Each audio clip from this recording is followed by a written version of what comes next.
di bate iko ngiro mukuda makenya donc ku fini ku nokku ku ngar ku ben ko wacha stressu ga idando galiano pourtant soni kara no discrimination totale nyani kenna ko rabes la discrimination totale nyani ken discrimination totale o kuto sikon kenya ro maganta ngajana stressu ga do angantro kon ko fono ken discrimination totale manne soro mu dobu kuno moda on to ngi kam mit nyana al mamini soro mu dobu kuno khora on to ngi kam mit nyana debgum kent doa donc imma simman to ku gato ro maganta on gajana on kara ga de on ga kara to mais ke golle gille ke be ga soni kara ko sino sikino ke golle gille kun kasembe mais pourtant c'est un problème wono donc sere kenya ninget nanti sere be gana simma nanti angumu kuanda kana ngana no ko nyogo soro tin nanti kemene ko mo nyangira foto no ina tuna sere suga ro maganta ngale ngandukama baku dukama ina nanta kama arakonte fedawer kenan kura besimi sere suwa ga ro maganta ngale ngan baku dukama ina tu nanti akama mfete soro rakonte dabo kenan kura besimi donc nge message be ga tingenia anya get kubenda jaro anya get kubenda sako anya get kubenda togo anya get kubenda nga ewa khora anya get kubenda komo khoro na fay kebe goden kare kebe ga soni kara katen kare o ka ko meno gona diga tin soni konde kha men isigi il faut de beri vraiment angana di kofo noko dari gni kubeni kam fibru ngani il ko nganga bakuno kallinki nge fu be ger lesma kefi yiko sanyago soro ko sanyago ni mu gunantiti comment attends ko angana bane sigi trindi ke komi andi kit mendu alan ko da imagine toi soro fulgana katinga denki isu sikatinga ma gimin fofo ko salamu alaikum alaikum salam man kata ko ni kenan de ken ko menya ken hore wal ken jare nya ken sakenya ken gawdo nya ken tegenya ko man kata ko ni fofo lan ta ko ya ba antoko amba kami nanjamu afay kunwa e wasoni kara no ngati jammu suga no dukadi anga koten kuswala ngasi nyine basi deja fay ni wa mkutuwa na yuriko nanti yayere afay ganati nanti yusro lagan kom yalla gana ni horo kulbani gana gira gana wuro no kenja mano o ganta khatu an khawina kunja masunya horo ani munake fay donc soni kara iri gati angana debuma on tokonko mangana alo manna on tokonko alo manna o keke mene politique la drono anni politique lo no ando jadi naka nyakanda la naka antel la nani no lengi angana din kenan nyali mam ndi biro bat arandi gemme debuma o kebe ga kon soro kina fam fo sere ndo diga me ngana katanga afam ta haklenya parce que ngama afam ta haklen su amfate diga me ke interpréter mo ananya da me katanga adoke me katanga imu koni diga mo no kanamgu alla rakil sedro hono na kisundo wati illa gana nyalla ga kisundo hono alla ga kisundo hono na kisundo habisa lemini nyaga kirse nyaga gillaga tedi nyimi lemini et puis le problème c'est pas igeri tori jama do kuban no ida giri ida tenga kat gunu ida tenga kat inoko sikat nyano il doit changement ngini mais gani kundu nyani en tant que soi-disant debu gumeleme aga no kusu et kebe ga kati 70 ans ma kebe ga kati 60 ans ana gira na daga 45 ans leme nsagata wala 50 ans leme nsagata ah tu trouves ça c'est normal? C'est pas normal d'ailleurs igat nanti ko beni lenki parce que angana ko fogebe ko ngana mo nanti ewa kumene iria me konkata ko nanga nanti lenki debuko so ninkara debe ngano ko sanga nanti ngemene o ko serfa na ya bana sikiti parce que harangana ko diga mi anantro no kuimu kala ko ngo diga me bal ko ngini kabale nyana antro no kuimu parce que man na antro no imu ando preventer kato so ninkara ima safari gana safa fo safa nde fe ga nanti ki asiran da fo ke be ga sefe ke fet fo siran ma ken fe donc ke mo kura oda anki ngana gira ngana ni jime ngoto ko ade beno ko ade benki ko iger kuben no so ni kara ka baran ngene da ntin kenya ngata ngana nako ni pas la ko e no la so han la pas livre safana ngant du tan ni iger kuben khara ga geri roko iger roko ma kan ta ngale no igar ko ben ro ma anta ngale no ko soni kara muma kum de mirin debe igar debe sigindi ha kum de mirin debe su igar debe sigindi debo ko mi taxone falle debo ko ga mi taxone falle ko kundo sere sumeri ga nanti kun so xaro sere sumeri ga nanti wacha kude ya aya do ke lidom ha toujours nge ngat nanti nge anda bakane ko ngere da wati ndam dag do me no ko so sugu da ko sugu nya exoko sugere do mo suga nyoko kenga ha e gana giri ina nanti ur kuraga me amot foyego am besoin de nan sere na xaramon fotan en tant anga recherche ne beranga murnin anyi ma hakle kala kinna nge hakate gon so ngo gon hakala ngana fa so inde parce que gana diga mo yogon ko ina nan diti e wa e jamuni yogon ina nan ko nuri ano nyamene ko giri mala mi ata nge mudem so rin kan kaset bane trin kani ga nan ko be ndang jaru ana nyana diga me ko maga handani kaset ne ber maga hande bambara xanne ga ko ngina no ken ko inanti ko horo nyan sa et par contre Allah bamara kan nen teren manga handa nan sun kan bane mukano igat nan ganni nga jaru ko ani present parce que ni mu ganni nga na ko hore jare kan dambate amatin e wo walla igana ni kasetin de berna khadi jaru ku ina bambara kan nen ko donc foygo horo magati o hakulu ku o du trompanen ko o maganya fogo tonno ananya mokam seringa duren renda antu wulin serebe gana duren renda antu wulin haranga na manya antu wulin yo donc kube ni suga lo manta ngale no ma kube ni migiri do dron ta ngale no corona fa ona me afa corona fa ona strategie nya otoga oga tel dobe mo gombe khayelo kube khagana kuriga nandi mvinte agana karanyi mengam ko ta manfinare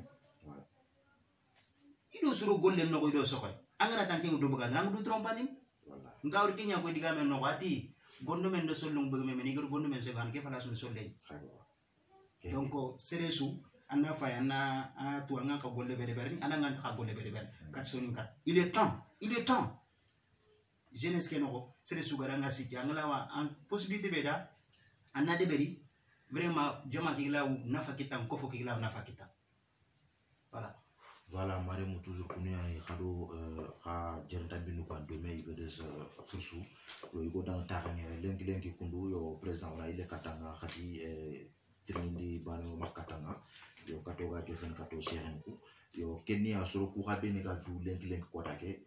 igina xanu citini yo o sugeni i position du soni karano ko ke lenki so ngite iga bogu nanti kuma barale ma muru kidi soni kara no ke fini kube nga nyalenge aga le sasuda wacha kuncho an katman digame kitanga kono anda mana famu gili igiru mo kono ku makati ger fini ku mo voilà kunu nyam dahaba ngam ko ni toujours ngam jama su ni yo comment en question tie so nyan daru igisigi wa fanka je kane ma tekta ke kane linki ile fale iti mulla ina karo fili lungondi men kesime maka tongondo kare igna menyi c'est clair kilu filien daga tongon kilenta anna labe anna khurasonda mais à l'entraîner anna tinke mulla ndu tongo mori tongo che nyatu kumbara khondunye ndiwori ko wacci ngaro kebe ndo lingondi ne nyambe lingondi ne ka charte ni nyane ou parce que serengati lingondi lenki sonu karaw gare kebe lenki andina anda tinke mulla ona lingondi ne beri ko lingondi de cente comme na exemple kinanga salinga latuno ala nyana Cheikh Issa Mate alo Cheikh Ali en man kenyim mate odama idamo khili laje toreka igatini ko kebeda waga dusane idi ko fo wutu geti na lingondi ne beri wala ina karo ko stringa bon igoro khiri isefe iti ko foni filiani gaja e wayi mulla ina lingondi parce que kay ngono kundo bon pour na wastigam ci gelo na résumé oti kayang jopana ma fofulani wa fwani noni xana soro gaja soro fili gaja xani limondi mais fwani warbe mais ala tsere no oku igatino ku bendanga wa yodo ku limondini mangoro dina kafe ona chenya tuna ogada constitute anonatu bane gono nga ati okuria on la soni krana ndaga ana jamunte yi ko fofo sunte yi but problem ngani ke soni kra problem fa jamuche mi mami parce que soni kra ke be ko fa jamu nyam fa hada ba mawni jamu nyanyi leri hada ba mawni o xawotu depuis nuit de temps adem romo sunambre jamu legerina anna yimu filini jamu garini yan sa refa be meti jambare ite sanda lindi soron khadi kembre bire medam tay dunge medam kundu mais cela ne veut pas dire que jamu la wa sere urindi na sere yankandi parce que agar jamu ngere so ada kama ngurgia mais ala ta nyana jamu na anyankandi donc oti tiano problème ni tiaka dangi fande encore au problème pour régimer dans ce cas de girondini oti danga problème begano lenki soni kara roko makanta ko galle den soni kara woni taxandia kero ko makanta ko galle soro suti intial parce que bane go ñoo ati keri modi ni ñaari présenter auto voilà problème ci ñu fa ci am gembe geti tankel modi ni ñaari présenter modi ni soni kara woni dal ko présenter donc ko fu problème fa ci ma cela veut dire que certains na ko modi ni jamu ñani ado xilli ado nami ado certains mais ser ko ku be ka na xari gara Allah kitabe ka parce que nga soni kan digal mo gilo bu jangana haran angana mak kitabe to sala ñu ko la tanyani moti sonu ko ñi ci ko angana duna fete so tan ñande bu sonu ko ñi ko angana ko me fita ngant de bu le mot sonu nga ñi ko parce que ko ñi ba comme mentalité ado rexani beni iga renforcer mais legi ko ta ci auto india an hore ñananga ce n'est pas obligé agatinti mangani de bumele be mutu parce que ngani mo xale ci hore parce que hora ko ci ko ma ko ci sonu kra hora ko ci ko ma ko ci iga ko ma ko ci iga tini istin iko ñum hora ko ci est-ce existe so quoi iko ñim gatin duda horo kontira horo ñan parce que c'est une mentalité wa igeri imposer sur le donc c'est la même mentalité qui va être imposée encore de refuser l'esclavage sur le carreau donc tiens mentalité a failli les radi au fait qu'il y a un rôle lenki kota ci ogamula on a tout une sorte parce que modahu odutu lenki harto yiginde concours ñi pour modahu c'est au lieu de déboucher sur le débouilloni et de sur bloquer tina ma concours et faire déposer mais finalement comment dire ma donne y a nali yere na mbuti kino kadi pour na déposer parce que te maganda mbuti idée de modi mais au soit de concours national ça n'est pas avec les gens qui ngana la déposer est-ce que femme donc tu n'as pas de boumer sembentama wol modi tala sembentama ala ñen modi be anani il est reconnu par l'état comme investir ngam comme ça ko ko ci mahdaran ko investir nya ana ijaza kiranga donc ana agre ijaza ngir wotu agre kebe ko to ñani wa droit ngam kala participer ko ci belaw mais agam nya ci ngati ngeni lada modi atananga ba donc grâce au modo na ide ka tan question toujours na no nga ko be ngam lina ndi gondidi o susu woto lengi gambana ko gir kebe ari pour la son grâce on ari pour nation ka gomundi parce que on est capable magra koire ati ko be ga gajanga pour hadalu me hakka siginde cela veut comme femelle parce que de crossi la plupart de ko dikam no anamu gamara ko e wa comme non gamara c'est une mentalité en même temps encore vision yani serait anga bana mulanga développement mulanga dekane mulla gambara ko nyalo la ñukola and gambara ko jafé ce ne fait pas dire que gambara ko comme khasona wala ko ñay et puis aussi c'est vrai ko be gar dura comme wala tin ko ñay parce que c'est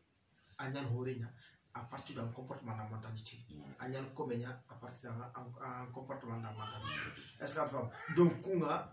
là d'accord parce que c'est bien ganati o ku limoni ndele berni de gumako ligne rouge de moda ko ligne rouge donc o ko am de gumako ci moda ko ma wori aga mutari constitution non cela veut dire que ngam le fi fosron ko yelli ga am ma ligne rouge alla qawri soro ko kirke be famunu imete lenki o yini da ba de gumonya na da bo ran tani nanki to tora mo transitor non iti lenki o gari ni réforme be gagnan soro gra sere be gan korasu de guma wona drone kile parce que tiens quand on sort nata il a maslangi bele bani ina kili berti anani soro grave mu kakama mais anganati fo angena kite fak fanke anna wala na tanga kite fak ji angan kite taqi wala fanke anna tsen kita fontani mkitina no en même temps encore ando soro ngumi andi très femme no donc on doit voir que fo ça c'est de mentalité et puis aussi soro kuti wacha o moda ko sele de la kini moda ko ngani misile taka o debo ko wacce soro ni misile taka ina yilli gille khadi ko be gatri li ngoni khadi ya khenia ana autorité nyani inti sefene yigam kutur ndema inta ka fini inta to kon donc o ga rebe lenki debo kusu ada ine fonne jamanu kusu soro ko ma fa sagidi misile taka na isagiro mun den na khara donc moda ko ci ko bare presque tina avec le temps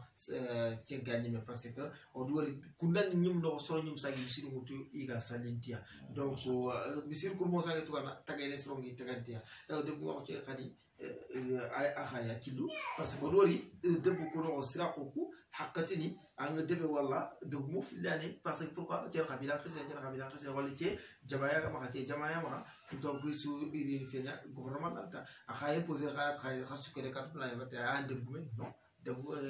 iko ni musira ko i de bu ko awai donc yello ko gëna to ko da ko la ñawdu debube ori ni manya c'est la burmanda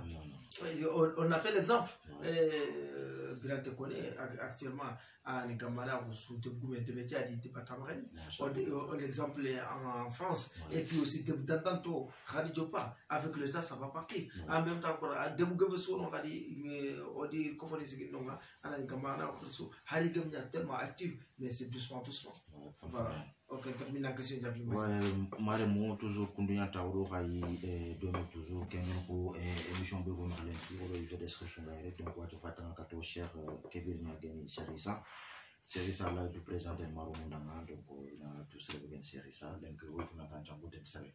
Il y aura trois séances à Pico. الحمد لله رب العالمين والصلاة والسلام على سيدنا محمد وعلى آله وصحبه أجمعين ومن تبعهم بإحسان إلى يوم الدين سلم تسليما كثيرا وبعد السلام الله عليكم وجماعة السكوني وجماعة كتوسون كلهم ودسكوني يساسي سكوا الجاهلين كنياني يو برينو كنو تاخروهما أتون كتيجو خرانو كنيان كابو ما شاء الله ونيتي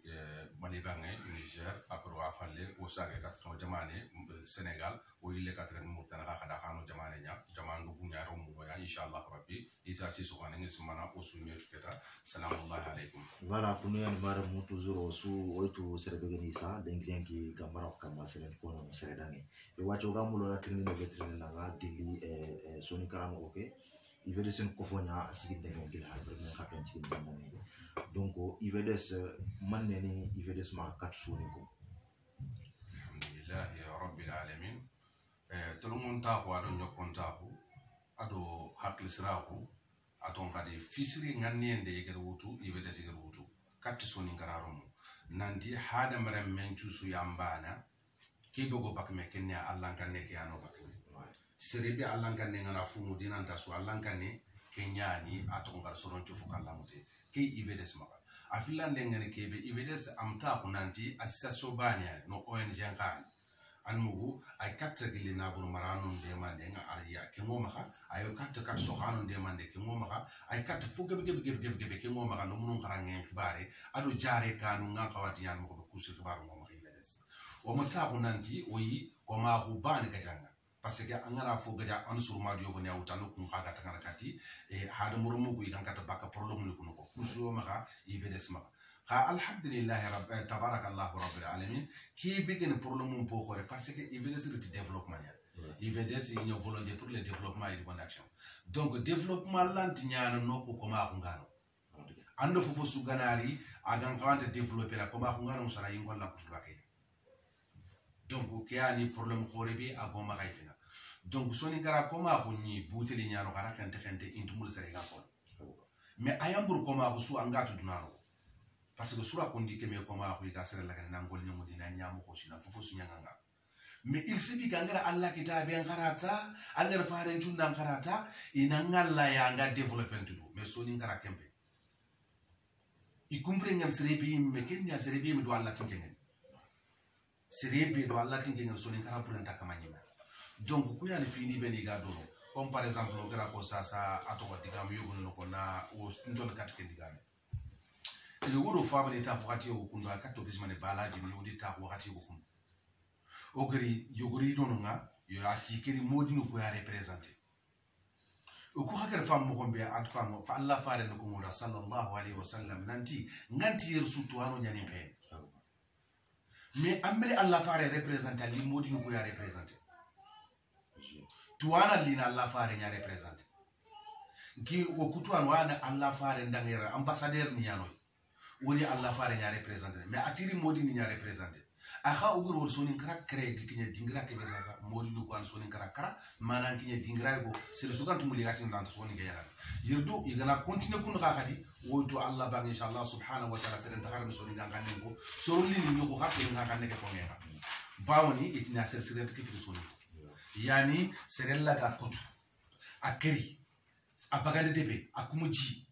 aton kade anya poyugo aton sereglan ta fam hadimre Allah hakku xende baka hadimre men kama me soni ngi xakante xende baka serekam o ga binen ken ko fono ko xat ken ko fo xibare nam ma ko sere nam ma xirakande hakku ne men saran ko son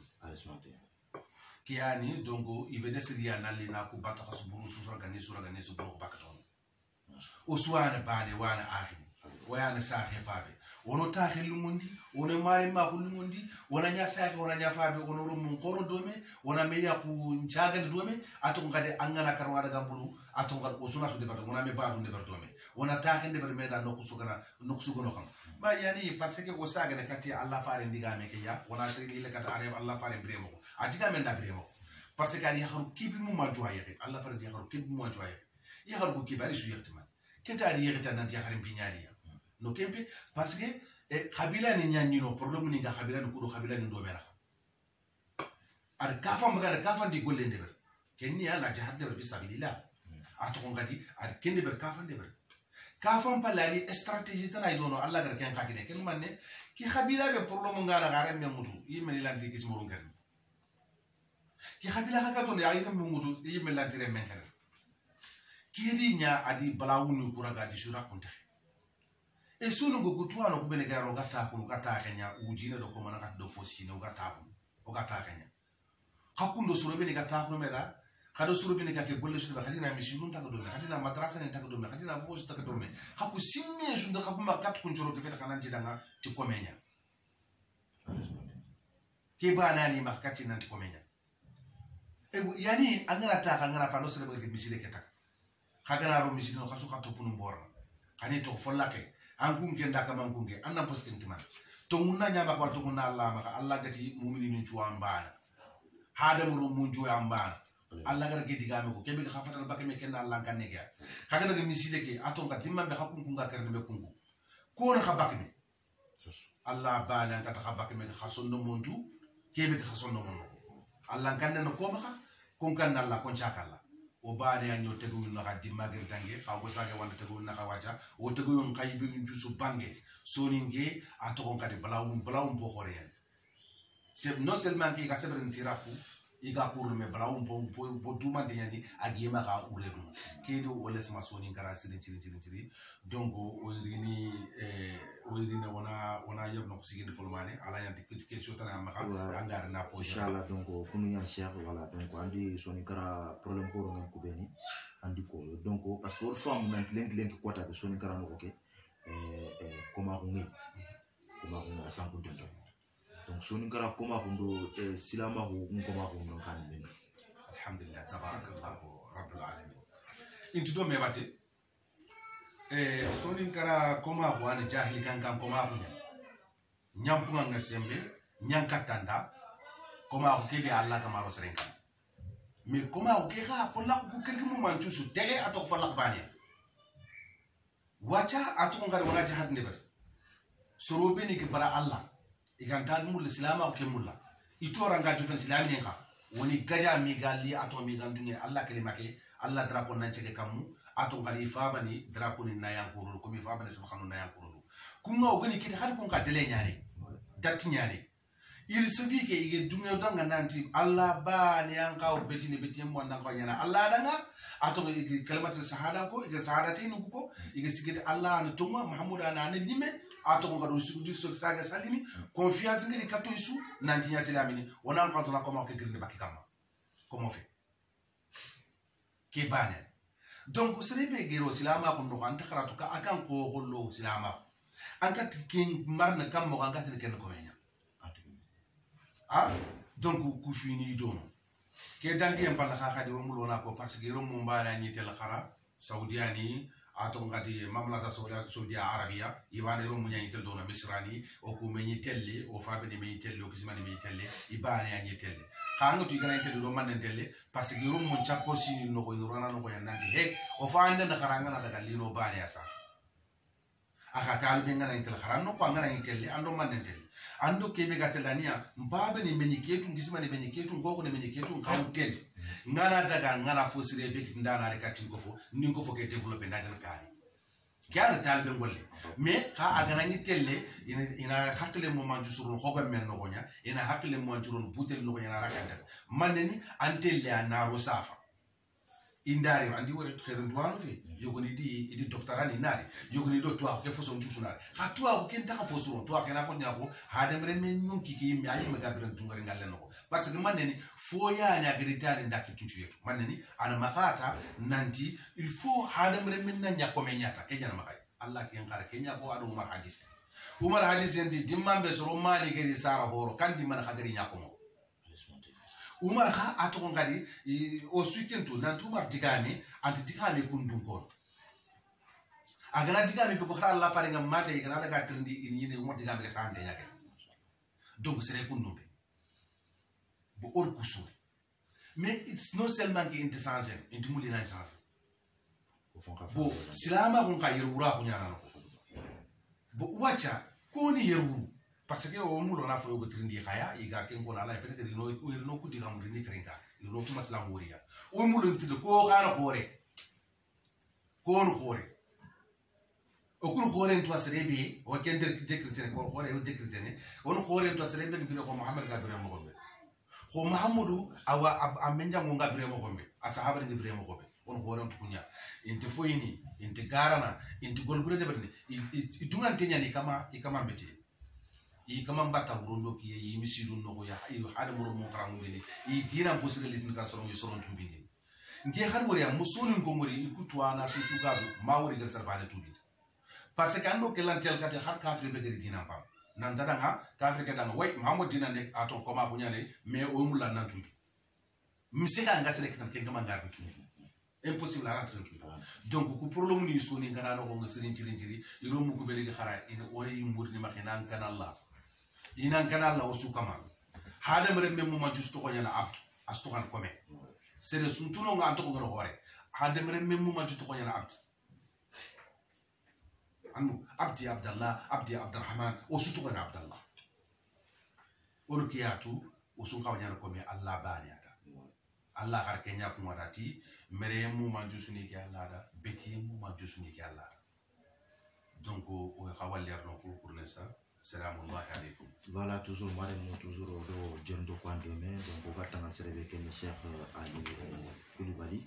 Voilà, on va t'en servir avec le chef Nia au Drogotonte, à 100 coups de gants serrés lenki, Gambana pour nous. À toi, Séné, à Yemena, Douko, Madame Mendane, Abaka Kandebe, à la Komodane, servir le chef, Inch'Allah. Bismillah ar-Rahman ar-Rahim, Alhamdulillah, Rabbil Alamin. والصلاة والسلام على رسول الله صلى الله عليه وسلم. السلام عليكم ورحمة الله وبركاته. أخيني ورخاكوني ورخاخانتا تاخيتي بوغا كاملنجي الحمد لله هذه لكما خاصو نغما خاصو كبير فصو منتاهو غادانا كيف فصو منتاهو أوغل لي أو كان كاهو بيغا خاصو كدانا قال لي حالبو مونغا بيتيو بيني بيغني وكان تاخيتي بير ساسا وفاي مي أسيماندني sonin karoga tide kebe no nga oga bite kebe no ko kudo kan xaw bakka ken ko yonanti o fay dawanya kama yo akhini katubul ro diga men no ko donc na du present haya o akhid daba fofana agar ko mo ben to xoni ali kul be nga bakka be be ni jew alhamdulillah kharamu ko nguni mi joppe jew no ko nya nawtu madrasa kan na daga wara école onati gouvernement l'école na daga wara xaram gi ngara begen ko seliba bi ori collège de berno sage o golle mo ke kara fumbe no halere me ngalla ga tagti fini ko fille beni ani ke Allah beto sage ko nangiro na worzo mo worzo ke murno no keta ari wa bibrandi na taxi na simenanti harne melanti na ga brenya na ga yigena ga fakka la budda anto ko kebe beti kebe agranti sahana to ko nya falle o sigi ken kam mo ga ko ket finde alhamdulillah la fonne kebe takoya o do dina dum ko golnyanti ken fonne agre to ko bucine kebe wa kamma wala akhin ko gere ko fo kebe sigindi na ko fo ke khiri ivds gere ko fo ket mo xam kuto Allah ko mo ndak mo kebe ken ya harbi sa hammin ta ko mbakati Allah ko mo nanti surti sonin kara ban fitalla ko mo xam sere su garam fankena no kunya bawle dinani ma Allah faare nyamri nantana khirnde ngepi mo fina yo waxi jaaje bana gar ko mobe donc lebu ni won wono ka tambul tel certains su lebu ngeja anyi mara khale bu gu geja kembe bana khana dan katino ko tan on misano to murtani alhamdulillah akhini digamen su sella o ku karon batu ko alberanta harende su garu angana ni sefini an sefin tan to wala jaranya ala woni la garbu ku ben gantirin kali wan digam funce wala keme digam bakkano ko nga yo kin kiteti haru mo hakulunga lagari wa irit mo hobe as maslangi nga fu kap tuwa huma yo wala misal to murtani alhamdulillah murtana utranti jamani ani sonin ko moyi fulu moyi sura ko moyi wala fonu moyi kha o garale sonin kara no alhamdulillah gilima ha ko fonu gilima ha ma ko ta wonte sembe ni gilima ha sonin ko mono sonin ko nyata ren sembe ni no fulu mo sura ko no kha gilima ha khasatan ago ku kilu mo be